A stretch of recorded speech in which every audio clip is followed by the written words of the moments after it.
Hey adventurers, we're here to do our August wrap-up. So I don't really need to add anything more to that other than let's just get right into it. I had like 6 or 8 books, 9 books, something like that I finished in the month of September or August. I can't think anymore. So that's a pretty good reading month for me. The first book that I finished was, it's on the bottom of the pile now, Skyward by Brandon Sanderson, and this one should have a review coming out. So it's still a ways away. But I did read this one. This was one of the ones that Kate selected for me to read for Q3 TBR. And so I liked a lot of things about it. Brandon Sanderson's a very good storyteller, and I like a lot of his stuff, but I found, especially the more of it that I read, that I liked his older stuff better than I liking his newer stuff.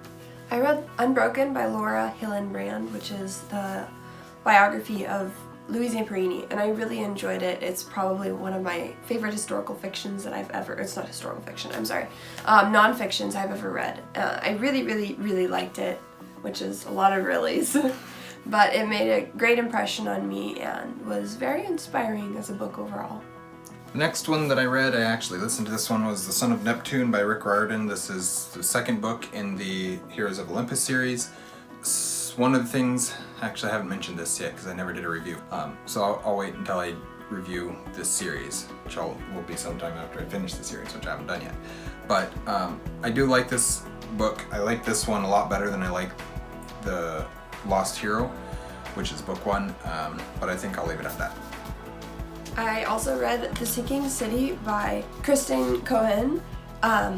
I've read her other story, which is The Winter King, and I really liked that one. The Sinking City is set in Venice, and I've always had a thing for Venice, and it's also tied in with magic, and there's a lot of stakes for this story, and I enjoyed it, but not as much as I enjoyed The Winter King, actually. That one drew me along a little bit more.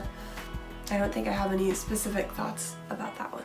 The third book that I finished was Jurassic Park by Michael Crichton. That's how I'm pronouncing his name. This is kind of a very famous book. I don't really need to talk about what the content of this book is, but it's dinosaurs, basically. And so I love the movie, really wanted to read the book, never got around to it until Kate picked it for me to read, and so then I read it. And it was very good. It's as good as I was expecting and hoping it to be. I also read Vivid by Ashla Bustamante. This one had been on my list. I'd had it for, I don't know, a couple weeks. The cover really drew me in and I heard fantastic things about it, so I wanted to read it and I loved it. I didn't want to put the book down as I was reading it. I thought the ending was really great and the magic was fantastic. The world was intriguing. I really enjoyed a lot of things about Vivid, and I would recommend that one pretty broadly. The next one that I finished was A Touch of Light by Thiago Abdallah. This is a high fantasy self-published book, and it's the first book in a series. There's a prequel that he wrote afterwards. The story is very deep, I don't want to say dark, because it's not dark like a lot of times when the connotation that word has when referring to stories. If that makes sense. I'm not sure that I did. But it's very heavy in many ways, but it's also very, just like a really good, there was a lot about it that I really liked and respected, and I forgot to write my thoughts down, I think, so now I'm getting too far from having read it to remember them all, so I need to get that written down before I completely forget everything. I also read The Prisoner of Zinda by Anthony Hope. This is, I don't know, Goodreads says it's the second book in the Ruritanian trilogy. From the edition of the complete Ruritanian romances that we have, it's the first book in there. And so I don't know if it's the first or the second book. Whatever the case, I read that one. It reminded me a lot of like a less complex Alexander Dumas, where it's political intrigue, a thriller, that type of thing. Historical thriller where it goes into this place and tells a story where people are tricking other people type thing. And I really liked a lot about it. I'll eventually have a review for that one as well. I also read Coral by Sarah Ella. I think this is probably the most impressionable book I read this year. There was some very relatable things and some really strong themes in Coral. I think that based on reviews, it tends to either hit really hard or fall flat for people because it is such a specific approach to mental illness and just various struggles that people will go through.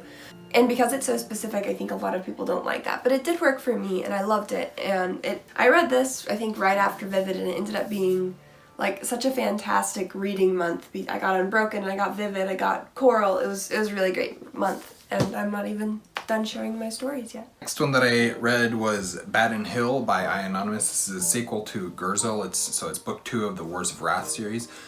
This one, so Gurzel, I do have a review for this one up because I wanted to get it up immediately.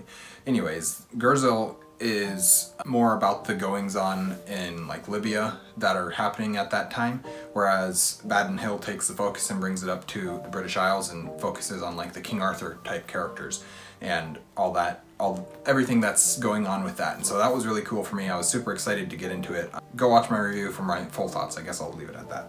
I also read The Hindenburg Murders by Max Allan Collins. This is a mystery set on the Hindenburg, and I am kind of hit or miss with mysteries. I love the simple, really basic mysteries like middle grade stories. That's what I loved growing up, but I don't love adult mysteries as much. One thing that I liked about this is that the vagueness regarding the circumstances and the Hindenburg was perfect for a mystery story. You could put in some of these plot holes and it just worked so well with the historical account. Or I'm sorry, you don't put in the plot holes. You put in things that fill the unknowns in the historical account, fictional things, and it worked really, really well. That being said, I didn't love the main character. He was kind of a scoundrel and not like in a nice Han Solo way. So. And the last book that I finished finally in the month of August was Unfinished Tales of Numenor and Middle-earth by J.R. Tolkien. This is a compilation of various unfinished stories that Tolkien had started or had written several versions of, and so Christopher, his son, came through and compiled them all and put them into a little bit of a timeline of basically it was the first age, second age, and third age, and then there's the stories that fit into those ages compiled. Anyways, this is second or third time that I've read this, but I wanted to reread it as a refresher of all things Second Age as much as I possibly could before Rings of Power started airing. So I did finish that one, and that's about all my thoughts on that until I probably eventually get a review for it out. The last book I read was Just Ella by Margaret Peterson Haddix. That's it. Right.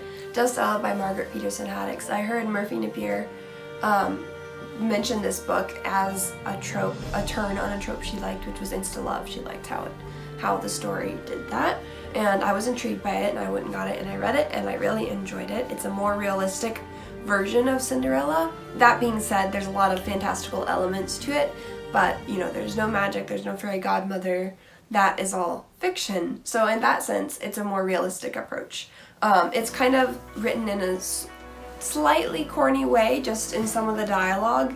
The quips are a little interesting, but it ends up working really well. I think it's just like, that's just how the story, of all the Cinderella remakes and movies, they all have their like little quirks or something that makes them stand apart from other Cinderellas, and that fell into that category in my opinion. Is that all the books you have? So those are all the books that we read in the month of August, and yeah, that's really all I have to say about that. Yeah, I think it was a good reading month for me. A lot of books I enjoyed overall.